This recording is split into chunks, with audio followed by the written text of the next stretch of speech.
नीतीश कुमार और जो बीजेपी के साथ जो संबंध है अभी, ये लोग दिल खोल के मदद कर रहा है। नीतीश कुमार भी एकदम काम को आगे बढ़ा रहे हैं। इसका उसका परिणाम अभी 2 साल में मिलेगा। अगर फिर नीतीश कुमार अभी 25 में आ जाते हैं मुख्यमंत्री और जिस ढंग से उसका 29 में चुनाव होगा, तो ये दौड़ इसी तरह रह जाएगा तो बिहार के लोगों को दूना लाभ होने वाला है। हर क्षेत्र में जो क्षेत्र का कल्पना नहीं कर रहा है लोग, वो भी होने वाला है। हम लोग भी राजनीति करते हैं तो दिल दिमाग लगाते हैं, अभी बहुत अच्छा चल रहा है। यही कहेंगे नीतीश कुमार जो आदमी है, उससे अच्छा आदमी मुसलमानों के लिए उसका कोई, इससे अच्छा साथी, इससे अच्छा सरकार मुख्यमंत्री के रूप में कोई नहीं होगा नीतीश कुमार को छोड़कर। अभी नीतीश कुमार को रखना चाहिए। अभी बीजेपी से संबंध बढ़िया है, दोनों सरकार मिलकर ज्यादा केंद्र सरकार मदद कर रहा है ये काम को आगे। आदमी को, मुसलमान को चाहिए कि नीतीश कुमार को मजबूती से कैसे स्थापित करेगा उस पर ध्यान देना चाहिए। विपक्ष के द्वारा तरह तरह का लगा रहा उस पर नहीं जाना चाहिए। अभी नीतीश कुमार अगर इच्छा शक्ति है हम लड़े अभी इस बार मुख्यमंत्री बनेंगे तो मुसलमानों को चाहिए कि सपोर्ट करे पूरा दिल से कि नहीं, इस बार जो है सब कुछ छोड़ के हम नीतीश कुमार को करेंगे सपोर्ट। शुमार हैं, पूर्व मंत्री रह चुके हैं और इलाके की नुमाइंदगी कर चुके हैं। नेशनल दस्तक पर मौजूद हैं मंजर आलम साहब। मंजर आलम साहब, चूंकि जोकीहाट इलाके में हम लोग मौजूद रहे, जनता ने क्या पाया, जनता ने क्या खोया?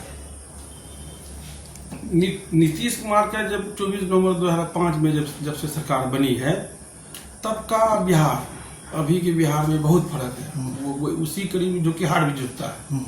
जब हम एमएलए थे तो हम 9 रोड देखते थे, जो कालीकरण रोड था, पीच रोड जिसको बोलते हैं।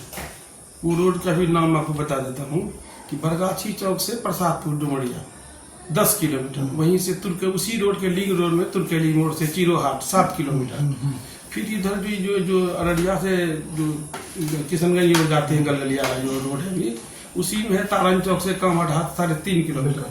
फिर उसी के आगे से है काकर चौक से बगढ़ाट 2 किलोमीटर। फिर यहाँ बलौ रोड से तसीम साहब के घर वाला बगल में मदरसा है, चौराहा है, वहाँ 1.25 किलोमीटर। फिर आगे इसी रोड का लिंक से धनपुरा मुरलिया टोल का रहता है, बलवा टोली, वहाँ से लेकर जोकी दलवापुर रोड के था 12 किलोमीटर। उदा से भूना 12 किलोमीटर, रौनी चौक से हरदार दे कलेटा 7 किलोमीटर। सिकटिया मोड़ से काशीबाड़ी देगी घमरा जमी घर है, ये बगल हो गए जो कि 8 साढ़े 3 किलोमीटर।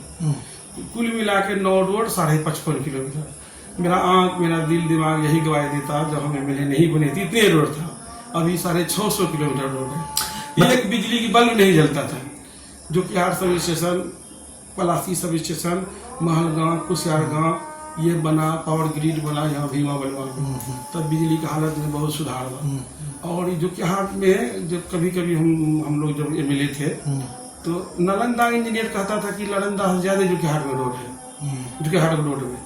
तो हम लोग अभी जो देखते हैं, हम लोग 1 टर्म का एमएलए रहे, उसके बाद हम लोग टिकट नहीं मिला और दूसरे तीसरे आदमी रहे हमेशा। तो फिर भी जो कि हाट में अभी देखते हैं, जब माननीय मुख्यमंत्री जी 7 निश्चय लाए और किसी रोड में किए, ये दोनों क्षेत्र में बहुत तरक्की की है। किसान अभी फसल रखने की जगह नहीं है, लोग खेत रोड पे छोड़ दे रहा है। एक बार के विधायक हैं मंजर आलम साहब और इस वक्त मौजूद हैं नेशनल दस्तक चैनल पर, देश के सबसे बड़े चैनल पर 11 मिलियन सब्सक्राइबर के साथ मंजर आलम साहब को सुनो और देख भी रहे हैं आप। दिल में कसक किया है, जनता ने इस बार आपको आशीर्वाद दिया, दुआ दिया, वो काम कौन सा है, वो सौगात कौन सा है जनता को मिलेगा, जोकीहाट की जनता को शायद इस बार करके दिखाएंगे आप? नहीं, हम लोग को मौका मिलेगा तो पहले और फिर नीतीश कुमार के मौका पर ही डिपेंड करता है। अभी नीतीश कुमार का जो बीजेपी से अलायंस है, ये बहुत अच्छे दौर से गुजर रहा है इनका, जो हम लोग देख रहे हैं। हम लोग अभी एमएलए नहीं है, लेकिन अभी जो इस चुनाव के बाद 24 के बाद नीतीश कुमार और जो बीजेपी के साथ जो संबंध है अभी, ये लोग दिल खोल के मदद कर रहा है। नीतीश कुमार भी एकदम काम को आगे बढ़ा रहे हैं। इसका उसका परिणाम अभी 2 साल में मिलेगा। अगर फिर नीतीश कुमार अभी 25 में आ जाते हैं मुख्यमंत्री और जिस ढंग से उसका 29 में चुनाव होगा, तो ये दौड़ इसी तरह रह जाएगा तो बिहार के लोगों को दूना लाभ होने वाला है। हर क्षेत्र में जो क्षेत्र का कल्पना नहीं कर रहा लोग, वो भी होने वाला है। हम करते हैं, हम लोग भी राजनीति करते हैं तो दिल दिमाग लगाते हैं। अभी बहुत अच्छा चल रहा है दोनों का। राज्य कार्यकारिणी के सदस्य हैं मंजर आलम साहब और बता रहे हैं जोकीहाट इलाके में किस तरीके से डबल इंजन की सरकार ने 56 इंच के सीने ने किस तरीके से विकास की धाराओं को अंजाम दिया, विकास की लकीर को यहाँ खींचा है। आपके मन में क्या है, मतलब अब मौका मिला कोई एक बड़ा काम हो बताइए, चूंकि आपका वक्त तो बहुत पहले का था, अभी के वक्त में पहला काम क्या करना चाहिए? बड़ी जो सौगात है यहाँ पे, क्या आपको लगता है किस चीज की कमी है? मैंने इस इलाके को देखा, समझा, जाना, फ्लड अफेक्टेड एरियाज, इलाके में शायद विमेन एम्पावरमेंट की जो सशक्तिकरण होना चाहिए उसमें कमी दिखाई दिया, बाढ़ की विभीषिका का दंश ये इलाका लगातार झेल रहा है। अब तक चीजें नदी का जो है ना, नदी का जो बांध हो जाए, बाढ़ प्रोटेक्शन वाला, वो बांध हो जाए, वो क्या कहते हैं, महानंदा बेसिन योजना में 603 करोड़ की जो माननीय मुख्यमंत्री जी शिलान्यास करके गए हैं, लेकिन वो काम बाधित है। एस्टिमेट वगैरह बढ़ के हो गया, लोगों सुनी हम लोग देखा नहीं था, सुनी अखबार वालों से भी कहीं बोले 1400 करोड़ से ऊपर हो गया, काम बाधित है। पहला फेज इधर से शुरू होना चाहिए। इसी को एक पॉलिटिकल आदमी ऐसा विवाद पैदा करने लगा कि अंत में वो चला गया, जिधर तीसरा फेज था, तो तीसरे फेज से पहला फेज शुरू किया, वो बलरामपुर कटिहार की तरफ से, उधर भी बाधित हो गया है। तो जिससे कहते काम नदी वाला नहीं हुआ, बांधने वाला, नहीं तो बांध अगर हो जाती, क्योंकि बकरा नदी परमान नदी के दोनों भाग का बांध था। नदी के पाट का 300 फीट पीछे से, और नदी के पश्चिमी पार्ट का, पूर्वी पार्ट का भी 300 फीट छोड़ के तब 100 फीट ऊंचा, 12 फीट, 100 फीट चौड़ा, 12 फीट ऊंचा बांध था। अब वो बाधित हो गया, कनके का पश्चिमी भाग था, वही का भी बाढ़ एफेक्टेड एरिया है। तो वो बांध दिया जाता है, बाढ़ नहीं होता, वो समाधान हो जाता, लेकिन वो अभी बाधित होके बड़ा हुआ है। तो उसको भी, उस पर भी सरकार को ध्यान देके उसको मुस्तैद कराने की जरूरत है। और फिर आगे अब तो चुनाव वक्त आ रहा, आगे फिर समय आ गया। हमने देखा पूरे राज्य में लोकसभा चुनाव में भी हमने देखा लगातार जेडीयू के पाले में महिला वोट बैंक, जो महिलाएं वोटर्स हैं वो सबसे ज्यादा वोट करती हैं। और इस इलाके में विमेन एम्पावरमेंट, सशक्तिकरण की बात करें, जो जेडीयू का फोकस होता है, शायद मुकम्मल पहचान बना पाया। यदि मुकम्मल पर पहचान बनाया ना, अभी आप बैंक में जाइएगा, ग्राहक सेवा केंद्र रहता है, भीड़ लगी रहती है। जीविका केंद्र का भी देखा। हाँ, तो भीड़ लगी रहती है। हम कहते कौन पैसा आया, तो वो जाती है कि देखे कोई सरकार के द्वारा कोई राहत वाला कोई पैसा किसी प्रकार का आया, तो चेक कराती है आधार कार्ड से, पासबुक को पैसा है तो निकाल, या नहीं है तो घूम गया। बदलाव हुआ है, बहुत बदलाव, जीवन में बहुत बदलाव उसका, तो आप यही नहीं कर सकते। अंधा को भी कहेगा तो भी कहे बदलाव। हम मुसलमान बोलते हैं एनडीए के खिलाफ, लेकिन उसको कहिएगा नीतीश कुमार काम क्या नहीं करता, हर एक आदमी ने काम बहुत किया, लेकिन फिर पॉलिटिकल आदमी हर दिन उसको दबाव बनाता है, ये बात का, वो बात का, ये बात का। और लोग सीधे साधे बहुत हैं, बहुत सीधा। बोले नीतीश कुमार जी है, एक शराबबंदी पर ले लिया, वो अभी तो ये है कि नहीं हटाएंगे, शराबबंदी जारी रहेगा। उस शराबबंदी के लिए उसका जनमत खराब हो रहा। 2025 से और 25 में नीतीश लगातार हर एक मंच से ये आह्वान भी किया जा रहा है। कितने प्रासंगिक हैं नीतीश कुमार और कितने प्रासंगिक हैं मंजर आलम साहब। और इस इलाके में अगर मौजूद है, सीमांचल इलाके में, तो एमआईएम के चर्चा के बिना ये कार्यक्रम अधूरा भी होगा। उसने भी दस्तक दिया और लगभग 5 सीटों पे फतेह हासिल किया। चुनौतियां कितनी हैं और किस तरीके से पार पाएंगे आप? हम लोग है ना, सिर्फ अख्तरुल इमान एक आदमी ऐसा था, उसके पक्ष में वोट था, लेकिन 5 सीट जीत गया, वो परिस्थिति में जीत गया। सब बता दें, जीत तो गया, हाँ जीत गया, परिस्थिति में जीत गया।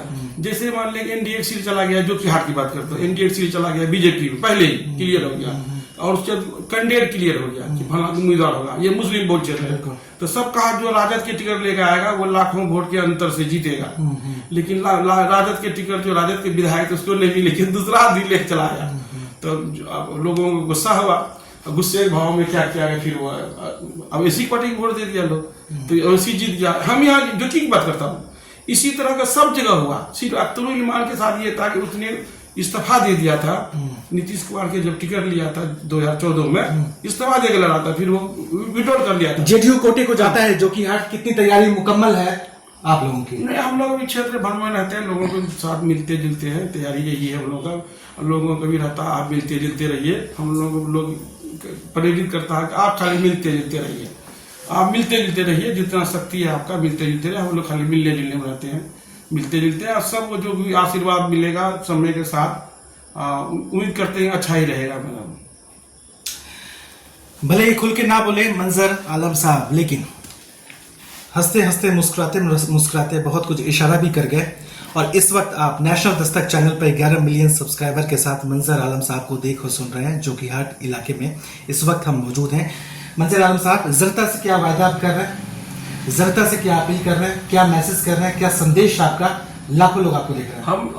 हम तो जनता यही कहेंगे, नीतीश कुमार जो आदमी है उससे अच्छा आदमी मुसलमानों के लिए उसका कोई इससे अच्छा साथी, इससे अच्छा सरकार मुख्यमंत्री के रूप में कोई नहीं होगा, मुख्यमंत्री नीतीश कुमार को छोड़कर। अभी नीतीश कुमार को रखना चाहिए। अभी बीजेपी से संबंध बढ़िया है, दोनों सरकार मिलके ज्यादा केंद्र सरकार मदद कर रहा है, काम को आगे बढ़ा रहे हैं। इस टर्म में हर एक आदमी को, मुसलमान को चाहिए कि नीतीश कुमार को मजबूती से कैसे स्थापित करेगा उस पर ध्यान देना चाहिए। विपक्ष के द्वारा तरह का लगा रहा, उस पर नहीं जाना चाहिए। अभी नीतीश कुमार अगर इच्छा शक्ति है कि हम लड़े, अभी इस बार मुख्यमंत्री बनेंगे, तो मुसलमानों को चाहिए कि सपोर्ट करे पूरा दिल से कि नहीं, इस बार जो है सब कुछ छोड़ के हम नीतीश कुमार को करेंगे सपोर्ट। एक पत्रकार का दायित्व भी बनता है तमाम वो सवाल जो लोगों के जेहन में है, चाहे इनके समर्थक मिलते हैं कि विरोधी मिलते हैं, उनके सवालों को भी रखें और जवाब तलाशे भी। वक्फ संशोधन को लेकर पूरे देश में राजनीति रही। यहाँ जो माइनॉरिटीज, जो अल्पसंख्यक, जो मुस्लिम भाई हैं, उनको जेडीयू कैसे साधेगी? कैसे नहीं साथ देगी? सबका अलग अलग समाज है। एक ही चीज को है ना, एक चीज को हम जिस ढंग से समझते हैं, दूसरा आदमी दूसरे ढंग से समझता है। हम तो समझते हैं जो वक्फ बिल आया है वो गरीबों को फायदा होगा। हम अपनी नजरों से देख रहे हैं जो वक्फ संपत्ति है जो मुसलमानों के हाथ में है, अभी उसका दुरुपयोग हो रहा। हम वक्फ मिनिस्टर रहे हैं, उस जमाने में जब वक्फ मिनिस्टर थे, हम लोग कहते थे भूमि सुधार राजस्व विभाग को कि वक्फ की जमीन को संरक्षण करा के हमारा अलग कर दीजिए। वो लोग कहते थे असंभव है। क्यों भाई? कहता था हमारा रसीद काटने वाला कर्मचारी नहीं है, तो आपकी वक्फ की संपत्ति का हम संरक्षण नहीं करा पाएंगे। तो इतना डेवलप हो गया है, उस डेवलप के आधार पे चला गया कि 14 लाख एकड़ जमीन वक्फ किया। वक्फ बोर्ड का कुछ खेल है कि जैसे आपने वक्फ कर दिया जमीन आज से 50 साल कबल, उसको रजिस्टर नहीं किया वक्फ बोर्ड के कर्मचारी क्या किया कि उसके खानदान को खोजा कि वही बेतिया जिला के फला अलीम साहब किए थे, अलीम साहब का पोता कौन है, फला खाता फला खेतरा जमीन है, उस खोज के कहा उनके वाला ले लो 2 लाख रुपया हमको दे दो। ऐसा भी पटना बिहार की बात करता हूँ मैं, तो बिहार की बात करता हूँ। तो इस तरह से है ना, वक्फ की संपत्ति पर भी जो लोग देख रेख करने वाला उसका दुरुपयोग कर रहा है। अब जबकि इसमें किसी में दलील होता फिर वक्फ जवाब मिलेगा। वक्फ जो है फी सबिल्लाह वक्फ अल्लाह, तो फिर आमदनी का 93% पैसा गरीबों को देना ही नहीं जा रहा। अभी डीएम को बना दिया है। हम लोग कहते हैं डीएम रहेगा, देख रेख करेगा, अच्छा होगा, हमारा ही समाज है। वो कहता है नहीं, डीएम लेके चला गया। नेशनल दस्तक की आपसे गुजारिश है कि अगर इसको बचाना चाहते हैं तो नेशनल दस्तक को सब्सक्राइब करने के लिए रेड कलर के सब्सक्राइब बटन को दबाएं, फिर बेल आइकन की घंटी दबाएं। नेशनल दस्तक को बचाने के लिए बहुत जरूरी है कि हर खबर को शेयर करें, लाइक करें, कमेंट जरूर करें।